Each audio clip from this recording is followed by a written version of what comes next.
ಬಂಧುಗಳೇ ನಮಸ್ಕಾರ, ಹೇಗಿದ್ದೀರಿ ಎಲ್ಲರೂ? ಬಂಧುಗಳೇ, ಈ ಸ್ಟೋರಿಯನ್ನು ಆರಂಭಿಸೋಕು ಮುನ್ನ ಒಂದು ಕ್ಲಾರಿಟಿಯನ್ನು ಕೊಡ್ತೀನಿ. ನಾವು ಯಾವ ಪಕ್ಷದ ಪರವಾಗಿಯೂ ಅಲ್ಲ. ಯಾವುದಾದ್ರೊಂದು ಪಕ್ಷದ ಪರವಾಗಿ ಜೈ ಜೈ ಅನ್ನೋದು ನಮ್ಮ ಕಾಯಕ ಅಲ್ಲ. ದೇಶದ ಆಗು ಹೋಗುಗಳು ಸರಿ ತಪ್ಪು ಅದನ್ನು ನಿಮಗೆ ತಲುಪಿಸೋದು, ನಿಮಗೆ ತಿಳಿಸೋದಷ್ಟೇ ನಮ್ಮ ಕಾಯಕ. ಈ ಕ್ಲಾರಿಟಿಯನ್ನು ಕೊಟ್ಟು ಮುಂದಿನ ಸ್ಟೋರಿಯನ್ನು ಆರಂಭಿಸ್ತೀನಿ. ಯಾಕೆ ಈ ಸ್ಪಷ್ಟನೆಯನ್ನು ಕೊಡಬೇಕು ಅಂದರೆ, ನಾವು ಆ ಕಾಲಘಟ್ಟಕ್ಕೆ ಬಂದುಬಿಟ್ಟಿದ್ದೇವೆ. ಯಾವುದಾದ್ರೊಂದು ಪಕ್ಷವನ್ನು, ಯಾವುದಾದ್ರೊಬ್ಬ ನಾಯಕನನ್ನು ಪ್ರಶ್ನೆ ಮಾಡ್ತೀವಿ ಅಂತಾದರೆ ಯಾವುದೋ ಒಂದು ಪಟ್ಟವನ್ನು ಕಟ್ಟುವಂಥ ಕೆಲಸ ಇತ್ತೀಚೆಗೆ ಆಗ್ತಾ ಇದೆ. ಆ ಕಾರಣಕ್ಕಾಗಿ ಈ ಕ್ಲಾರಿಟಿ. ಬಂಧುಗಳೇ, ಸದ್ಯ ದೇಶದ ಪ್ರಮುಖ ಬೆಳವಣಿಗೆಯೊಂದನ್ನು ಮೋದಿ ನೇತೃತ್ವದ ಕೇಂದ್ರ ಸರ್ಕಾರಕ್ಕೆ ಬಹುದೊಡ್ಡ ಮುಖಭಂಗ ಎನ್ನುವ ರೀತಿಯಲ್ಲಿ ವಿಶ್ಲೇಷಣೆ ಮಾಡಲಾಗ್ತಿದೆ. ಅದಕ್ಕೆ ಕಾರಣ ಏನಪ್ಪ ಅಂದರೆ, ಚುನಾವಣಾ ಬಾಂಡ್ಗೆ ಸಂಬಂಧಪಟ್ಟ ಹಾಗೆ ಇತ್ತೀಚೆಗಷ್ಟೇ ಸುಪ್ರೀಂ ಕೋರ್ಟ್ ಅತ್ಯಂತ ಮಹತ್ವದ ಐತಿಹಾಸಿಕ ಪ್ರಮುಖ ತೀರ್ಪೊಂದನ್ನು ಪ್ರಕಟಿಸಿತ್ತು. ಚುನಾವಣಾ ಬಾಂಡ್ಗೆ ಈ ಮೂಲಕ ನಿಷೇಧವನ್ನು ಹೇರಿತ್ತು. ಅಷ್ಟು ಮಾತ್ರ ಅಲ್ಲ, ಚುನಾವಣಾ ಬಾಂಡನ್ನು ನಿರ್ವಹಿಸುವಂಥ SBI ಬ್ಯಾಂಕ್ಗೆ ಸ್ಪಷ್ಟವಾದಂಥ ಸೂಚನೆಯನ್ನು ಕೊಟ್ಟಿತ್ತು. ನೀವು ಮಾರ್ಚ್ 6ನೇ ತಾರೀಕಿನ ಒಳಗಾಗಿ ಯಾವ ಪಕ್ಷಕ್ಕೆ ಚುನಾವಣಾ ಬಾಂಡ್ ಮೂಲಕ ಯಾರು ಎಷ್ಟು ದೇಣಿಗೆಯನ್ನು ಕೊಟ್ಟರು ಎನ್ನುವಂಥ ಮಾಹಿತಿಯನ್ನು ನಮಗೆ ಕೊಡಬೇಕು. ಅಷ್ಟು ಮಾತ್ರ ಅಲ್ಲ, ಮಾರ್ಚ್ 13ನೇ ತಾರೀಕಿನ ಒಳಗಾಗಿ ನಿಮ್ಮ ವೆಬ್ಸೈಟ್ನಲ್ಲಿ ಅದನ್ನು ಪ್ರಕಟಿಸಬೇಕು. ವೋಟ್ ಹಾಕುವಂಥ ಜನರಿಗೆ ಗೊತ್ತಾಗಲಿ ಯಾವ ಪಕ್ಷಕ್ಕೆ ಯಾವ ಉದ್ಯಮಿ ಅಥವಾ ಯಾರು ಎಷ್ಟು ಹಣವನ್ನು ಕೊಟ್ಟಿದ್ದಾರೆ ಅನ್ನೋದು ಜನಕ್ಕೆ ಗೊತ್ತಾಗಲಿ ಎನ್ನುವ ರೀತಿಯಲ್ಲಿ ಸುಪ್ರೀಂ ಕೋರ್ಟ್ ಸೂಚನೆಯನ್ನು ಕೊಟ್ಟಿತ್ತು. ಕೋರ್ಟ್ ಸೂಚನೆ ಕೊಟ್ಟ ಮೇಲೆ SBI ಬ್ಯಾಂಕ್ ಏನು ಮಾಡಬೇಕಾಗಿತ್ತು? ಕೋರ್ಟ್ನ ಸೂಚನೆಯನ್ನು ಪಾಲಿಸಬೇಕಾಗಿತ್ತು. ಆದರೆ SBI ಏನು ಮಾಡಿದೆ, ನಮಗೆ ತಕ್ಷಣಕ್ಕೆ ಆ ಮಾಹಿತಿಯನ್ನು ಕೊಡೋದಕ್ಕೆ ಸಾಧ್ಯ ಆಗ್ತಿಲ್ಲ. ಅದಕ್ಕೊಂದಷ್ಟು ಟೆಕ್ನಿಕಲ್ ರೀಸನ್ಸ್ಗಳಿದ್ದಾವೆ. ಈ ಕಾರಣ ನಮಗೆ 4 ತಿಂಗಳು ಟೈಮ್ ಬೇಕು.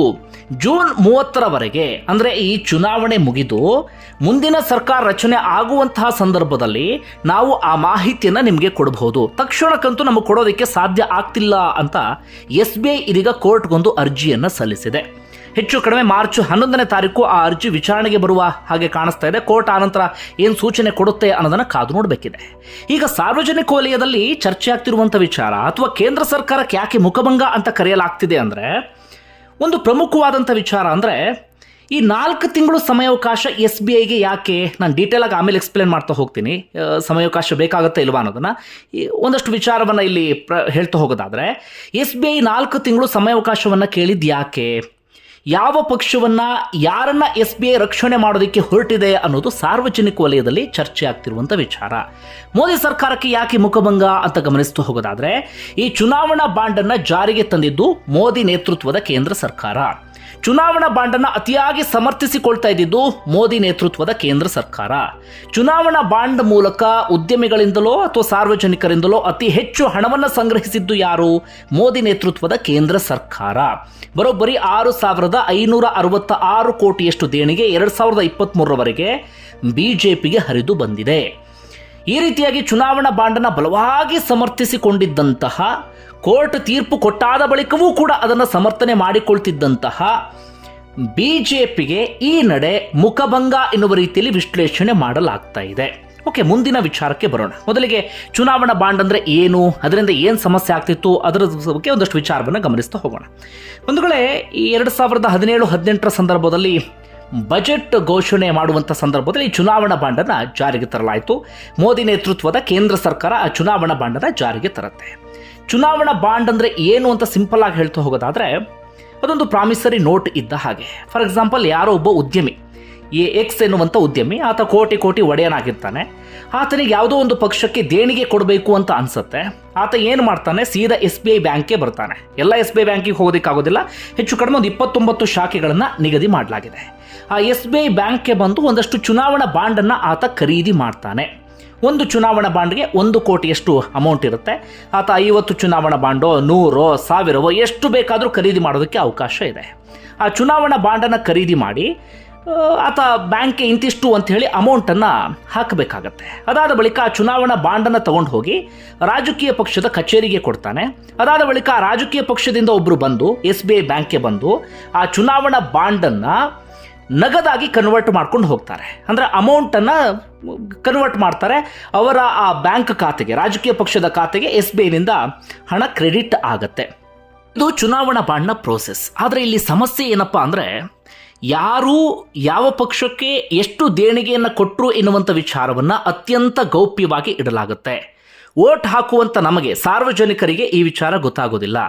ಯಾವ ಉದ್ಯಮಿಯೋ ಸಾರ್ವಜನಿಕರೋ ಯಾವ ಪಕ್ಷಕ್ಕೆ ಎಷ್ಟು ಹಣವನ್ನು ಕೊಟ್ಟರು ಅನ್ನುವಂಥ ಸಂಗತಿ ನಮಗೆ ಗೊತ್ತಾಗೋದಿಲ್ಲ. ಆದರೆ ಇನ್ನೊಂದು ಸಮಸ್ಯೆ ಏನಪ್ಪಾ ಅಂದ್ರೆ ಆ ಮಾಹಿತಿ ಕೇಂದ್ರ ಸರ್ಕಾರಕ್ಕೆ ಗೊತ್ತಾಗುತ್ತೆ. ಕೇಂದ್ರದಲ್ಲಿ ಯಾವ ಪಕ್ಷ ಬೇಕಾರೋ ಅಧಿಕಾರದಲ್ಲಿರಲಿ ಅವ್ರಿಗೆ ಗೊತ್ತಾಗುತ್ತೆ. ಅವರಿಗೆ ಕೇವಲ ಆ ಪಕ್ಷಕ್ಕೆ ಎಷ್ಟು ಕೊಟ್ಟರು ಅಂತ ಮಾತ್ರ ಅಲ್ಲ, ವಿಪಕ್ಷದವರಿಗೆ ಯಾವ ಕಂಪನಿಯವರು ಎಷ್ಟು ಹಣ ಕೊಟ್ಟರು ಅನ್ನೋದು ಕೂಡ ಗೊತ್ತಾಗುತ್ತೆ. ಇದರಿಂದ ಏನು ಸಮಸ್ಯೆ ಉದ್ಭವ ಆಗುತ್ತೆ ಅಂದರೆ, ಯಾವುದಾದ್ರೂ ಒಂದು ಕಂಪನಿ ವಿಪಕ್ಷದವರಿಗೆ ಹಣವನ್ನು ಕೊಟ್ಟಂಥ ಸಂದರ್ಭದಲ್ಲಿ ಕೇಂದ್ರ ಸರ್ಕಾರದ ಕೆಂಗಣ್ಣಿಗೆ ಗುರಿ ಆಗಬಹುದು ಎನ್ನುವಂಥ ಆತಂಕ ಆ ಕಂಪನಿಯವರಿಗಿರುತ್ತೆ. ಯಾಕಂದರೆ IT, ED, CBI ಇಂತಹ ತನಿಖಾ ಸಂಸ್ಥೆಗಳನ್ನು ಬಳಸಿಕೊಂಡು ನಮ್ಮನ್ನೇನಾದರೂ ಮಾಡಬಹುದು ಎನ್ನುವಂಥ ಆತಂಕ ಆ ಕಂಪನಿಗಳಿಗೆ ಇರಬಹುದು ಅಂತ.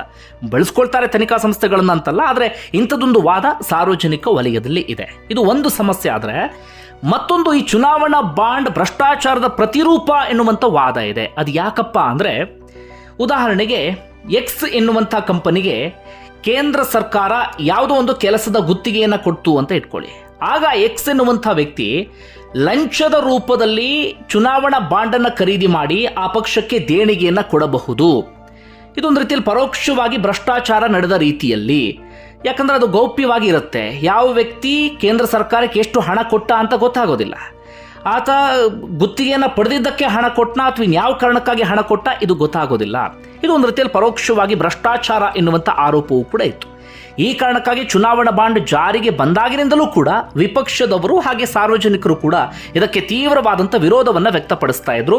ಇದೊಂದು ರೀತಿಯಲ್ಲಿ ಭ್ರಷ್ಟಾಚಾರ ಮಾಡಿದ ಹಾಗೆ, ಜೊತೆಗೆ ಇಲ್ಲಿ ಬೇಕಾದಷ್ಟು ಹಣದ ವ್ಯವಹಾರವೂ ಕೂಡ ನಡೆಯುತ್ತೆ ಅಂತ. ಆದರೆ ಕೇಂದ್ರ ಸರ್ಕಾರ ಇದನ್ನು ಬಲವಾಗಿ ಬೆಂಬಲಿಸಿಕೊಂಡು ಬರ್ತಾ ಇತ್ತು, ಅಥವಾ ಕೇಂದ್ರ ಸರ್ಕಾರ ಅದನ್ನು ತನ್ನದೇ ಆದಂಥ ರೀತಿಯಲ್ಲಿ ಸಮರ್ಥಿಸಿಕೊಳ್ತಾ ಇತ್ತು. ಇದರಲ್ಲಿ ಅತ್ಯಂತ ಪಾರದರ್ಶಕವಾಗಿರುತ್ತೆ, ಇದರಲ್ಲಿ ಯಾವುದೇ ರೀತಿಯಲ್ಲೂ ಕೂಡ ಸಮಸ್ಯೆ ಇಲ್ಲ ಅಂತ ಹೇಳಿ. ಹೆಚ್ಚು ಕಡಿಮೆ 2023ರವರೆಗೆ BJPಗೆ ಬಂದಂಥ ದೇಣಿಗೆ ಚುನಾವಣಾ ಬಾಂಡ್ ಮೂಲಕ 6,566 ಕೋಟಿ. ಅದೇ ಸಮಯದಲ್ಲಿ ಕಾಂಗ್ರೆಸ್ಗೆ ಬಂದಂಥ ದೇಣಿಗೆ 1,123 ಕೋಟಿ. ಅಂದರೆ ಕಾಂಗ್ರೆಸ್ಗಿಂತ 5 ಪಟ್ಟು ಹೆಚ್ಚು ಹಣ BJPಗೆ ಬಂದಿದೆ. ಇನ್ನು ಚುನಾವಣಾ ವರ್ಷ 2019-20 ಕಳೆದ ಚುನಾವಣೆಯ ಸಂದರ್ಭದಲ್ಲಿ ಆ ಒಂದೇ ವರ್ಷ BJPಗೆ ಬಂದಂಥ ಮೊತ್ತ 2,555 ಕೋಟಿ. ಆ ಸಮಯದಲ್ಲಿ ಕಾಂಗ್ರೆಸ್ಗೆ ಬಂದಿದ್ದು 317 ಕೋಟಿ. ಈಗ ಸಿಕ್ಕಿರುವಂಥ ಲೆಕ್ಕ ಮುಂದಿನ ದಿನಗಳಲ್ಲಿ ಆ ಲೆಕ್ಕ ಇನ್ನಷ್ಟು ಕ್ಲಿಯರ್ ಆಗಿ ಸಿಗಬಹುದು. ಇದು ಚುನಾವಣೆಗೆ ಬಾಂಡ್ಗೆ ಸಂಬಂಧಪಟ್ಟಂಥ ಒಂದಷ್ಟು ಮಾಹಿತಿ. ಅದಾದ ಬಳಿಕ ಕೋರ್ಟ್ಗೆ ಹೋಗಲಾಗುತ್ತೆ. ಕಾಂಗ್ರೆಸ್ನ ಒಬ್ಬರು ಲೀಡರ್ ಜೊತೆಗೆ ಒಂದು 4-5 ಮಂದಿ ಕೋರ್ಟ್ಗೆ ಹೋಗಿರ್ತಾರೆ. ಕೋರ್ಟ್ ಈ ವಿಚಾರಕ್ಕೆ ಸಂಬಂಧಪಟ್ಟ ಹಾಗೆ ಬಹಳ ಸ್ಪಷ್ಟವಾದಂಥ ತೀರ್ಪನ್ನು ಕೊಡುತ್ತೆ. ಈ ಚುನಾವಣಾ ಬಾಂಡ್ ಅನ್ನೋದೇ ಅಸಂವಿಧಾನಿಕ. ಅಷ್ಟು ಮಾತ್ರ ಅಲ್ಲ, ಜನರ ಮೂಲಭೂತ ಹಕ್ಕಿದೆ ನೋಡಿ, ರೈಟ್ ಟು ಇನ್ಫಾರ್ಮೇಷನ್, ಅಂದರೆ ಮಾಹಿತಿಯನ್ನು ತಿಳ್ಕೊಳ್ಳುವಂಥ ಹಕ್ಕು, ಅದನ್ನು ಕಿತ್ಕೊಂಡ ಹಾಗಾಗತ್ತೆ. ಓರ್ವ ಪ್ರಜೆ ಒಂದು ಪಕ್ಷಕ್ಕೆ ವೋಟ್ ಹಾಕ್ತಾನೆ ಅಂತಾದರೆ ಆ ಪ್ರಜೆಗೆ ತನ್ನ ಪಕ್ಷದ ಬಗ್ಗೆ ಎಲ್ಲ ವಿಚಾರವೂ ಕೂಡ ಗೊತ್ತಿರಬೇಕಾಗತ್ತೆ. ಯಾರು ಎಷ್ಟು ಹಣವನ್ನು ಆ ಪಕ್ಷಕ್ಕೆ ದೇಣಿಗೆ ಕೊಡ್ತಿದ್ದಾರೆ ಎನ್ನುವಂಥ ಸಂಗತಿ ಪ್ರಜೆಗೆ ಗೊತ್ತಾಗಬೇಕಾಗತ್ತೆ. ಆದರೆ ಪ್ರಜೆಗೆ ಹಕ್ಕನ್ನೇ ಕಿತ್ಕೊಳ್ಳೋಕೆ ಆಗೋದಿಲ್ಲ. ಅದು ಮೂಲಭೂತ ಹಕ್ಕುಗಳನ್ನು ಕಿತ್ಕೊಂಡ ಹಾಗೆ ಅಂತೇಳಿ ಕೋರ್ಟ್ ತೀರ್ಪು ಕೊಡುತ್ತೆ. ಅಷ್ಟು ಮಾತ್ರ ಅಲ್ಲ, ಚುನಾವಣಾ ಬಾಂಡ್ಗೆ ಸಂಪೂರ್ಣವಾಗಿ ನಿಷೇಧ ಹೇರಿ ಬಿಡುತ್ತೆ. ಆಗ ಒಂದಷ್ಟು ವಿಶ್ಲೇಷಣೆ ನಡೆಯಿತು. ಮೋದಿ ನೇತೃತ್ವದ ಕೇಂದ್ರ ಸರ್ಕಾರಕ್ಕೆ ಬಿಗ್ ಶಾಕ್ ಇದು.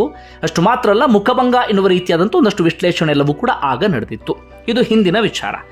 ಆಗ ಕೋರ್ಟ್ SBIಗೆ ಸೂಚನೆ ಕೊಟ್ಟಿತ್ತು, ನೀವು ಮಾರ್ಚ್ 6ರ ಒಳಗಾಗಿ ನಮ್ಮ ಮಾಹಿತಿಯನ್ನು ಕೊಡಬೇಕು, ಮಾರ್ಚ್ 13ಕ್ಕೆ ವೆಬ್ಸೈಟ್ನಲ್ಲಿ ಅದನ್ನು ಪ್ರಕಟ ಮಾಡಬೇಕು ಅಂತ. ಆದರೆ ಈಗಾಗಿರುವಂಥ ಬೆಳವಣಿಗೆ ಅಂದರೆ SBI ಇದೀಗ ಕೋರ್ಟ್ಗೆ ಹೋಗಿದೆ, ನಮಗೆ ಮಾರ್ಚ್ 6ರ ಒಳಗೆ ಮಾಹಿತಿ ಕೊಡೋದಕ್ಕೆ ಸಾಧ್ಯ ಆಗೋದಿಲ್ಲ ಅಂತ. ಈಗಾಗಲೇ ಮಾರ್ಚ್ 6 ಕೂಡ ಮುಗಿದು ಹೋಯಿತು. ಜೊತೆಗೆ ನಮಗೆ 4 ತಿಂಗಳ ಸಮಯಾವಕಾಶ ಬೇಕು, ಜೂನ್ 30ರವರೆಗೆ ಅಂತ. ಈಗ ನಡೀತಿರುವಂಥ ಚರ್ಚೆ ಅಂದರೆ, ಯಾಕೆ 4 ತಿಂಗಳ ಟೈಮ್ ಬೇಕಾಗತ್ತೆ ನಿಮಗೆ ಅಂತ.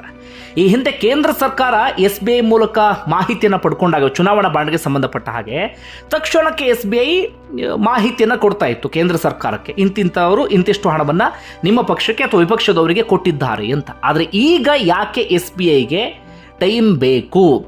ಯಾರನ್ನ ರಕ್ಷಣೆ ಮಾಡೋದಕ್ಕೆ SBI ಈ ಪ್ರಯತ್ನವನ್ನು ಪಡ್ತಾ ಇದೆ? ಅದು ಕೂಡ ಚುನಾವಣೆ ಮುಗಿಯೋಳಗಾಗಿ ಅಂದರೆ 4 ತಿಂಗಳು ಟೈಮ್ ಯಾಕೆ ಕೇಳ್ತಿದೆ ಅನ್ನೋದು ಈಗಿರುವಂಥ ಪ್ರಶ್ನೆ. ಒಂದು 15 ದಿನ, 1 ತಿಂಗಳು ಟೈಮ್ ಕೇಳಿದರೆ SBI ಬಗ್ಗೆ ಅನುಮಾನ ಬರ್ತಾ ಇರಲಿಲ್ಲ. ಆದರೆ ಚುನಾವಣಾ ಪ್ರೋಸೆಸ್ ಅಥವಾ ಪ್ರಕ್ರಿಯೆ ಕಂಪ್ಲೀಟ್ ಮುಗಿಯೋವರೆಗೆ SBI ಸಮಯಾವಕಾಶವನ್ನು ಕೇಳ್ತಿರೋದು ಯಾಕೆ? ಇದು ಸಾರ್ವಜನಿಕರ ಪ್ರಶ್ನೆ. ವಿಪಕ್ಷದವರ ಟೀಕೆಯೂ ಕೂಡ ಇದೇ ಆಗಿದೆ. ಇದು ದೇಶದ ಮತ್ತೊಂದು ಪ್ರಮುಖ ಬೆಳವಣಿಗೆ. SBI ಈಗ ಮಾಹಿತಿಯನ್ನು ಕೊಡ್ತು ಅಂತ ಇಟ್ಕೊಳ್ಳಿ, ಕೋರ್ಟಿಗೆ ಮಾಹಿತಿ ಕೊಡ್ತು, ವೆಬ್ಸೈಟ್ನಲ್ಲೂ ಕೂಡ ಪ್ರಕಟ ಮಾಡ್ತು ಅಂತಾದರೆ ಜನರಿಗೆ ಗೊತ್ತಾಗ್ತಿತ್ತು ಮಾಹಿತಿ. ಯಾವ ಪಕ್ಷದವರು ಯಾರಿಗೆ ಎಷ್ಟು ದೇಣಿಗೆಯನ್ನು ಕೊಟ್ಟರು. ಉದಾಹರಣೆಗೆ ಅಂಬಾನಿಯೋ ಅದಾನಿಯೋ ಅವ್ರ ವಿಚಾರವನ್ನು ನಾವು ಪದೇ ಪದೇ ಪ್ರಸ್ತಾಪ ಮಾಡ್ತಿರ್ತೀವಲ್ಲ, ಅದಾನಿ ಎಷ್ಟು ಹಣವನ್ನು ಯಾವಾಗ ಯಾವ ಪಕ್ಷಕ್ಕೆ ಕೊಟ್ಟರು ಎನ್ನುವಂಥ ಮಾಹಿತಿ ಸ್ಪಷ್ಟವಾಗಿ ಸಾರ್ವಜನಿಕರಿಗೆ ಗೊತ್ತಾಗ್ತಿತ್ತು.